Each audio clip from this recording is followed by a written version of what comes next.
Good day, my dear Louisians. Kumusta ang prelims exam ninyo?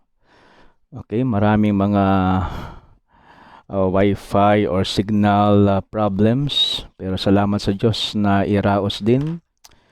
So, medyo nahirapan kayo sa sa 100 items na objective na questions. 80 items na multiple choice and then modified true or false na 20 points. So, ganun ang style ng mga exams. Kaya kung talaga maintindihan ninyo yung subject na ethics, ay kampante kayo na mag-answer ng mga multiple choice. So ngayon, ipagpatuloy natin ang ating module. So you learn from your prelims exams so that you will do better in the following exams, in the following lessons, and you'll go back, no, from your your modules, starting the first module, para mas maunawaan ninyo itong mga modules na ito kasi konektado lahat ang mga modules na ito. And sabi nila the best time to review is after the exam, no? Kasi andun, no? Ay ganito sana ang answer ko, ay correct yung answer ko. Okay? So schools of thought. Okay? So ito ang sa inyong module, ito ay lesson 7. So this PowerPoint or PDF presentation is brought to you by the team, the ethics professors team, especially Sir Nestor. So we also have Father Aris, Sir Alan, Sir Hayden, Sir Nestor, Sir Severo. Okay, and also reviewed by Sir Wilson Temporal. So we proceed.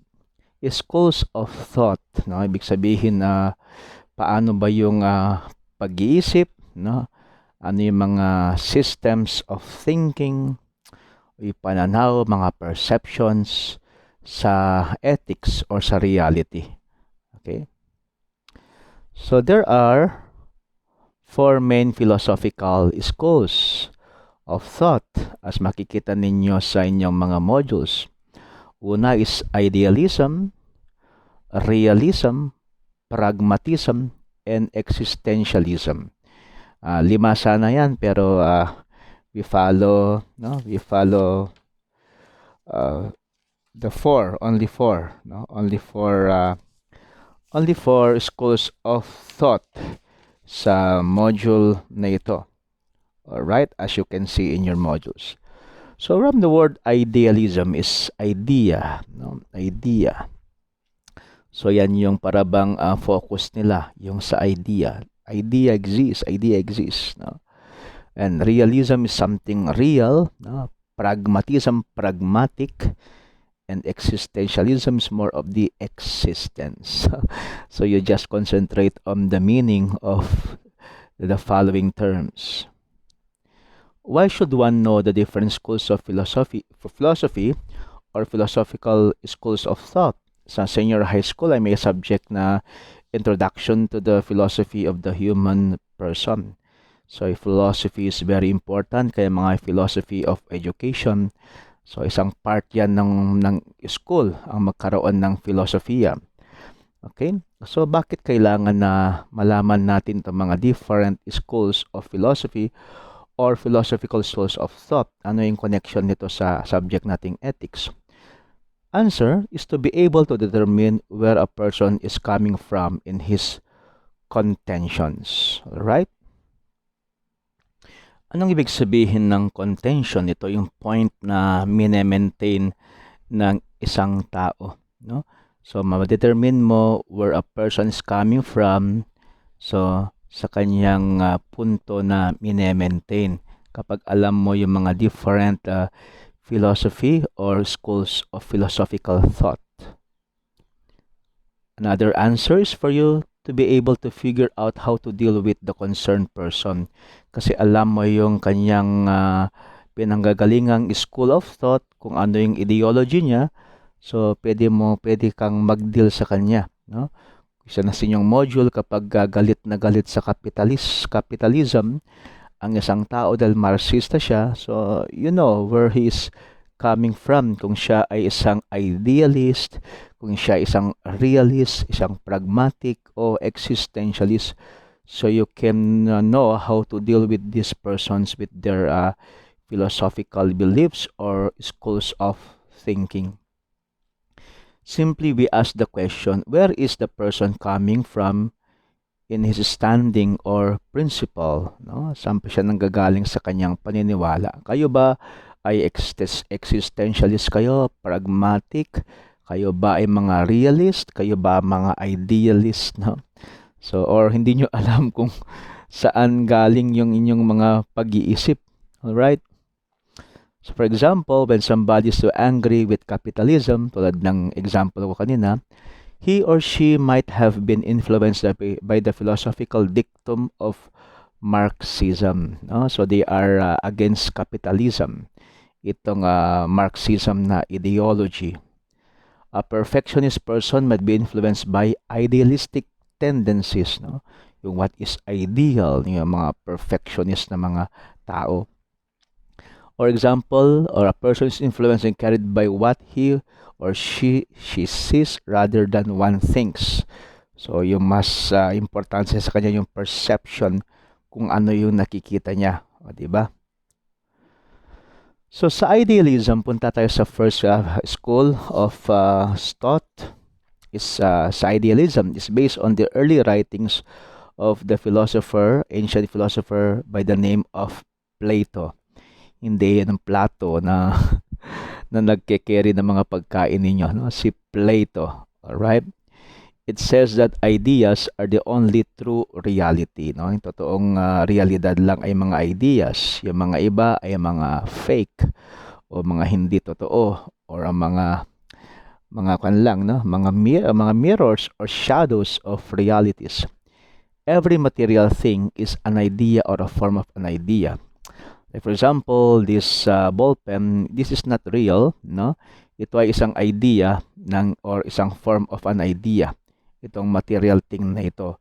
Ang nag-exist ay yung idea ng ball pen, hindi itong material na ball pen na ito.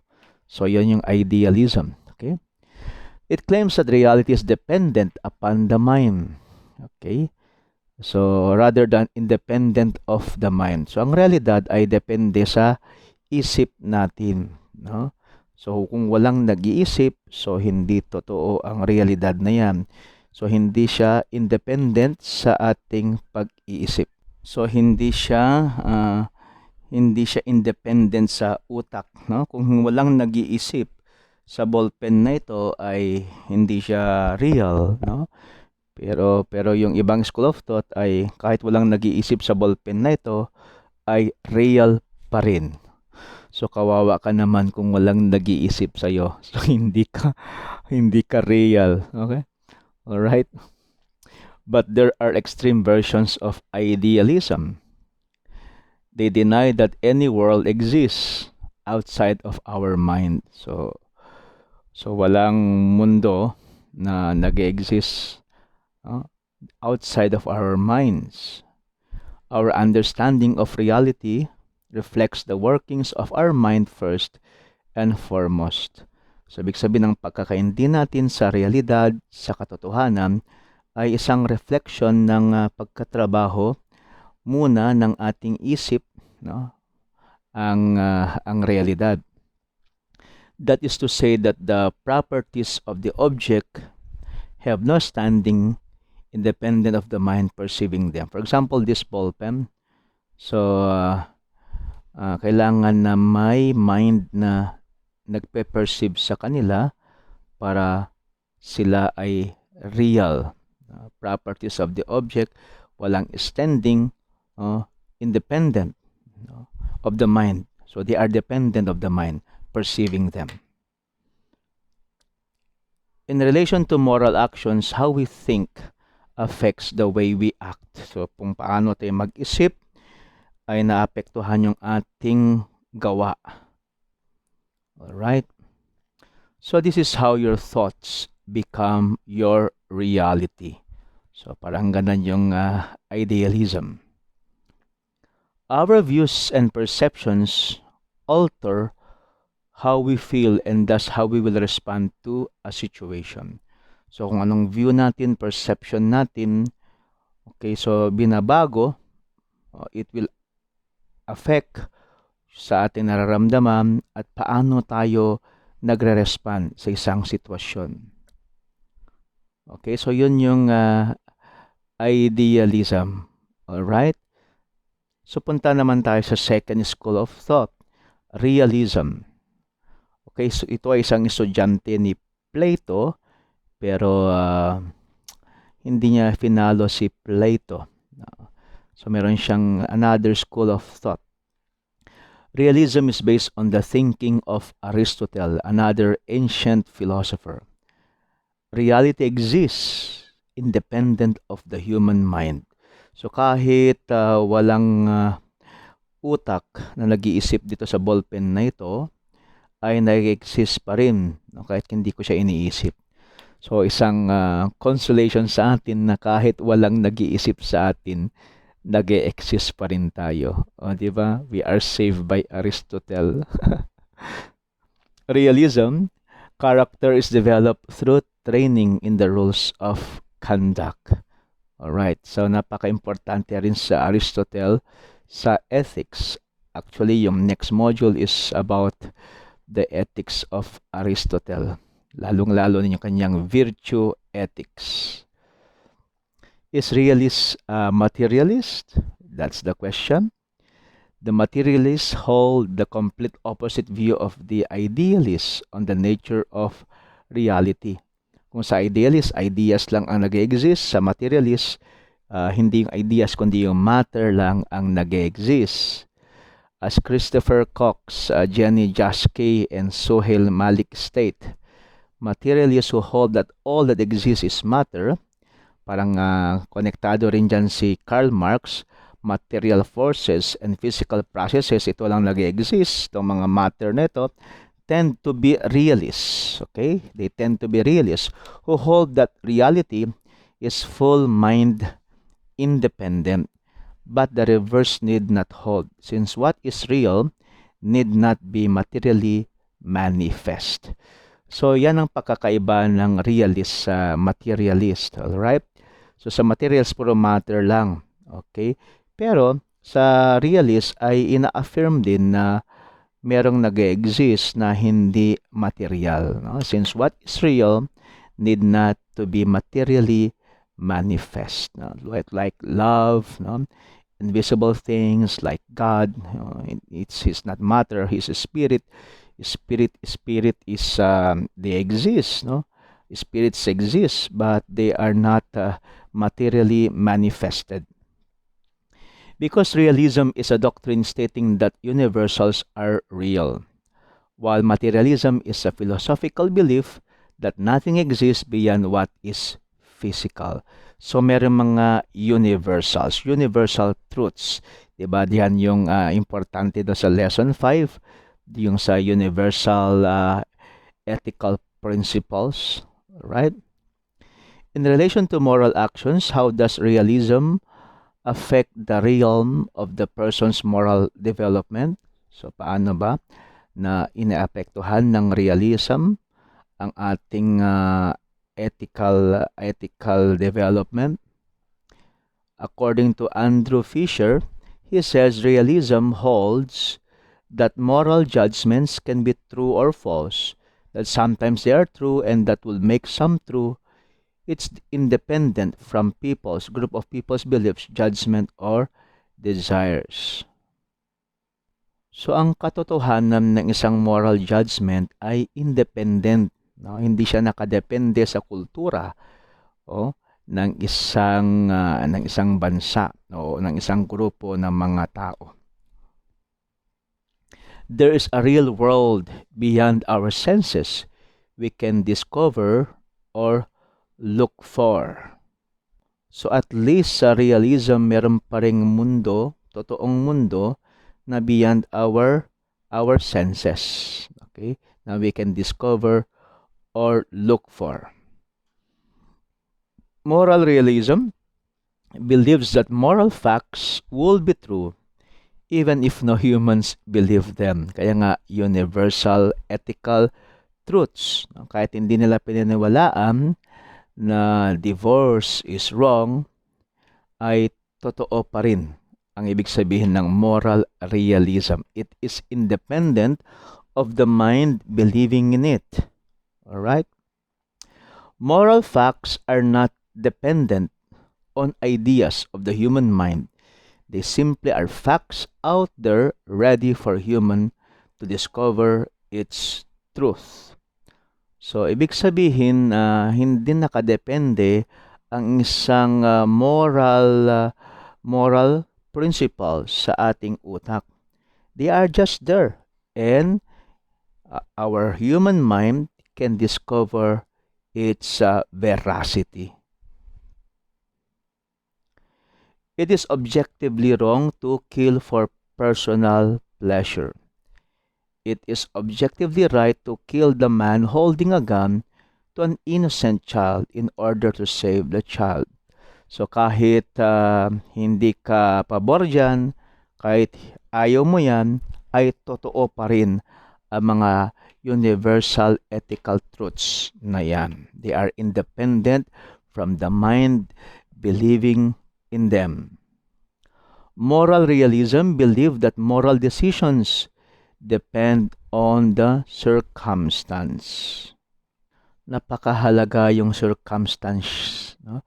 Ito ay pinag-aralan natin sa previous lessons, yung object, act, intention, and circumstance. No? Yung circumstance may augment or diminish the goodness or the evilness of a human act.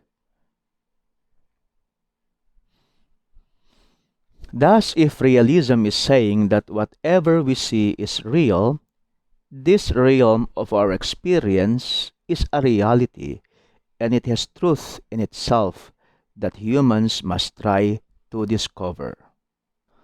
So may sariling katotohanan ang mga katotohanan, no, na independent from our mind, and we must try to discover them. Okay, so tapos na natin ang pangalawang school of thought na realism. No? Kung pagpipiliin kayo, ano mas gusto nyo? Ang idealism or realism sa inyong assessment pala sa learning task niyo. So yan ang inyong activity, no? Sa inyong assessment. Okay, so what specific philosophical school of thought do you identify yourself with? Yung totoo ha. So explain 10 points. So yung rubrics is content is 5 points, organization ay 3 points, mechanics ay 2 points. Okay? So parang na-convince ba kayo sa realism ni Aristotle? All right. So we go naman sa pragmatism. Okay? Ito ay initiated by the philosopher Charles Sanders Peirce. Pragmatism was founded by the American philosopher Charles Sanders Peirce and was developed by another American philosopher, namely William James and John Dewey. Pragmatism. Pragmatic ethics is the result of the application of the principles of pragmatism to moral issue. So ano tong pragmatism nito? It holds the belief that the true and meaningful form of knowledge is one that is practical, workable, beneficial, and useful. Actually, meron akong binabasa ng isang author na si Mark Manson, no? So, para sa kanya, it doesn't matter if it's true, no? What matters if it's useful, di ba? Kahit ba totoo, kung wala naman itong silbi, bakit mo pa i-accept?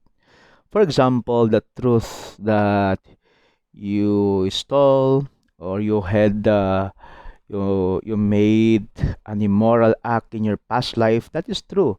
But is it still useful? O, di ba? Kung hindi na useful, then so dapat na maniwala kayo sa mas useful na mga katotohanan. Ibig sabihin na kahit ganun yung nakaraan ko, ang katotohanan is I can still change myself. Okay? So parang si Mark Manson kasi ay isang Amerikano. Kaya minsan, no, pagiging Amerikano ay pragmatic. So the true and meaningful form of knowledge is yung practical, naka-practical siya, workable, no? Okay, beneficial, nakabigay ng benefit, and useful. Okay, oh, Father, yan na. Yan ang gusto ko, pragmatic ako. Pero wait. Tapusin natin muna. Baka mas maganda pa yung existentialist. Okay? Si Mark Manson din ay existentialist, no? Pragmatic siya, existentialist, Buddhist siya. Okay, so you can search in Google. So this life coach na si Mark Manson is influenced me a lot together with Brother Bo Sanchez, no? Pero ibang topic 'yun.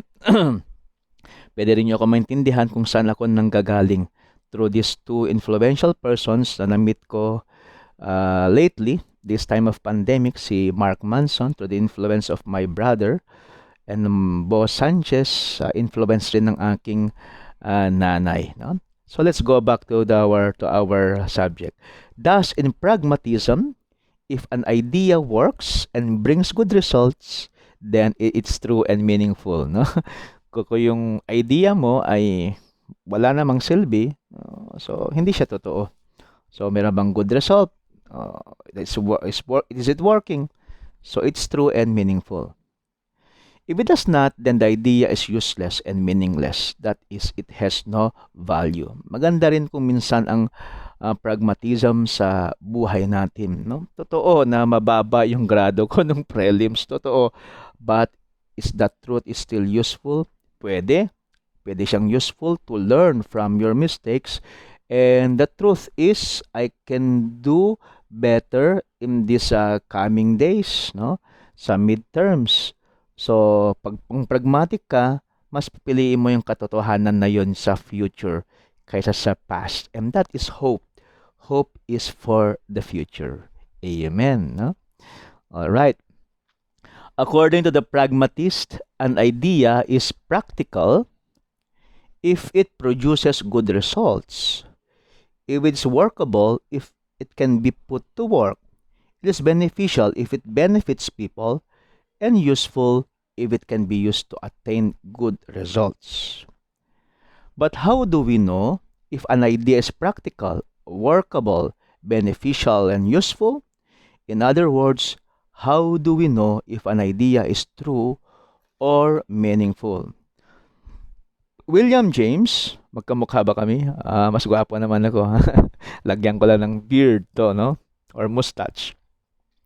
William James said that ideas are proven true and meaningful through the process of experimentation or testing. Yan, nagiging totoo, meaningful pag in-experiment mo ito. Process of experimentation, and you test on this. Parang yung mga vaccines, no? Kailangan i-test. So, merong pagka-pragmatic din pala ang yung pagpasa ng mga vaccines. Alright? On the contrary, John Dewey said that ideas are proven to be true and meaningful if they prove to be an effective instrument in attaining something. So, effective instrument sila na may achieve something. So, education, no? Pragmatic ba tayo?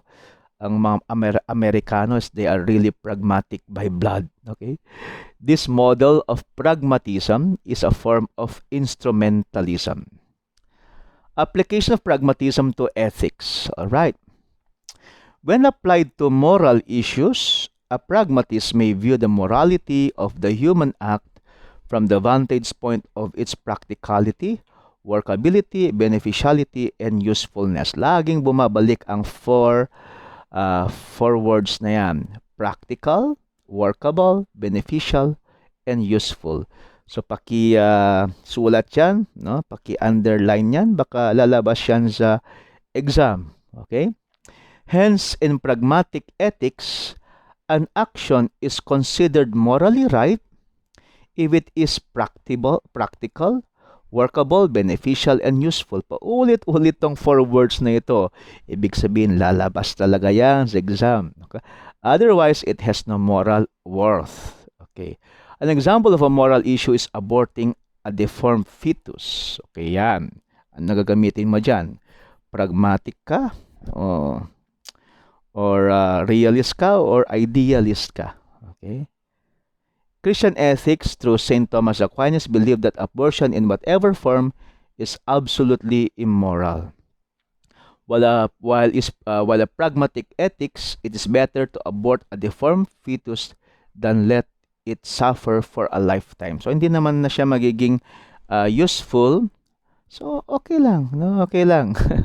Okay? So para bang kung may silbi ka, pwede ka. Pero kung ikaw ay wala ng silbi, matanda ka na, o ikaw ay PWD, ikaw ay parang wala kang may ambag. So yan yung pragmatic, no? So wala ka ng silbi, so pwede ka nang patayin. Okay? So yun. So yun ang mahirap naman sa pragmatic. Para bang may halaga ka lang kung useful ka. Okay. So paano kapag yung anak mo ay mongoloid o special child? So yun, doon na-challenge ang pragmatic. So the act of aborting a deformed fetus for the pragmatists therefore is practical because the act will produce good results such as sparing the parents and child from physical, mental, or emotional suffering that may be brought by the deformity. Sometimes yung pragmatic ay maganda pero kung minsan ay hindi maganda. Okay? Kaya careful kayo, no? Careful kayo. Anything that is good from any school of thought is you can get it. Pero what is not good, so don't get it. All right? So the act of aborting a deformed fetus for the pragmatist therefore is workable because the act of aborting a deformed fetus can be put to work. So the act of aborting the deformed fetus for the pragmatist therefore is beneficial to both parent and the child, especially in terms of freedom from emotional and physical suffering that may be brought by the deformity. No, abort ko na lang itong deformed na fetus, no? Kasi kapag lalaki ito, kawawa naman yung bata, kawawa rin kami mga magulang. So yun ang mga pragmatic. So the act of aborting a deformed fetus for the pragmatist therefore is useful if it can be used to attain good results, sparing the parents and the child from physical, mental, and emotional suffering that may be brought by deformity. For example, no, kayo, God forbids, no, what if nangyari, no, na nabuntis ka, no, college student ka, so sabi mo, sayang yung future ko, pa-abort ko yung bata dito sa tiyan ko na minsan na ginagawa. So kung pragmatic ka, hindi siya immoral, no? So okay ba 'yan? Di ba? Ibig sabihin ng abortion is it depends. All right? In pragmatic ethics, a human act is always a value neutral and the morality of a human act depends on the quality of the results, practicality, workability, beneficiality, and usefulness. Don't forget those 4 words. Laging lumalabas sa pragmatic.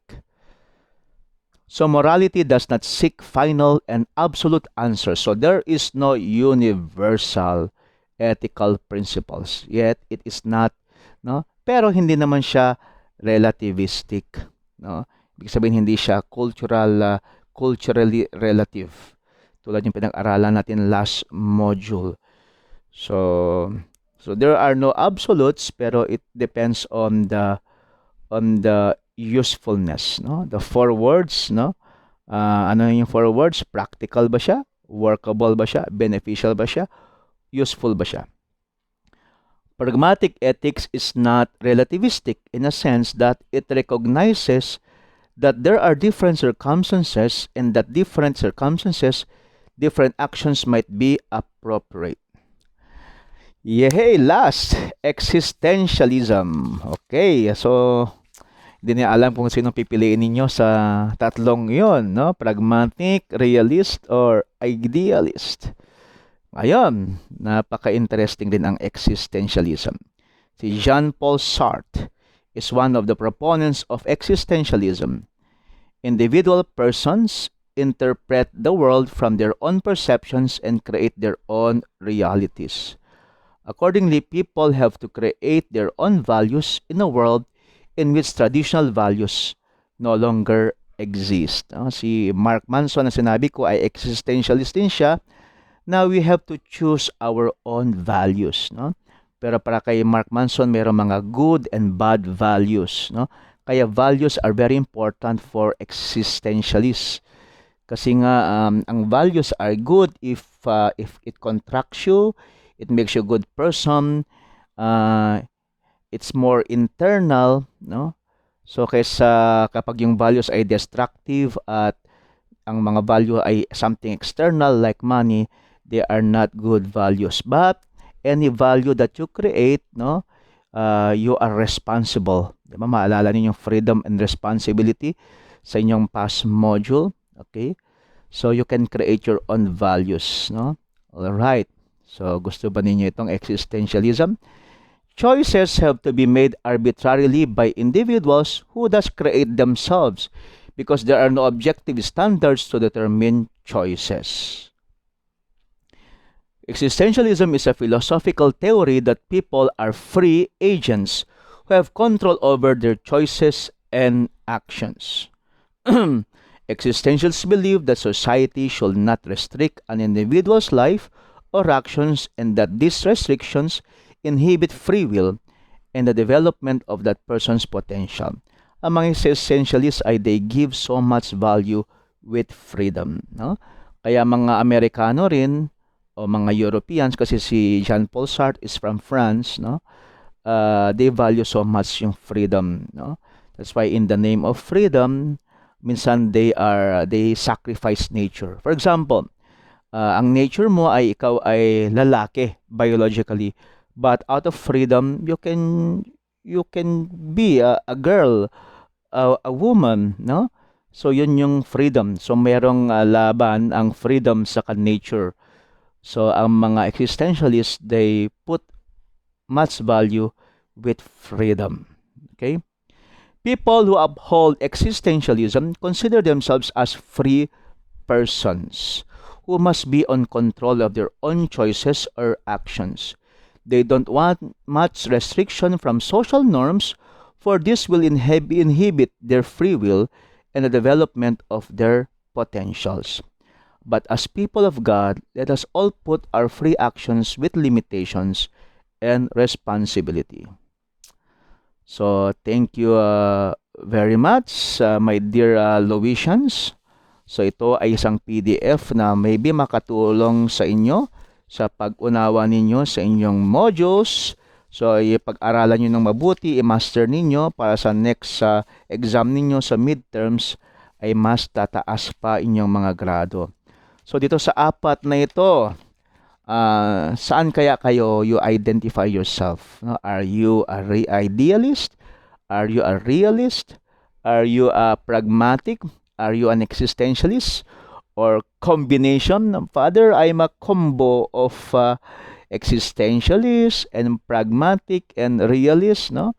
So, okay lang siya. Basta you explain, no, what specific philosophical school of thought do you identify yourself with, no? Pero kung isa lang. Pero kung hybrid, no, pwede rin. All right? So, see you in our next module.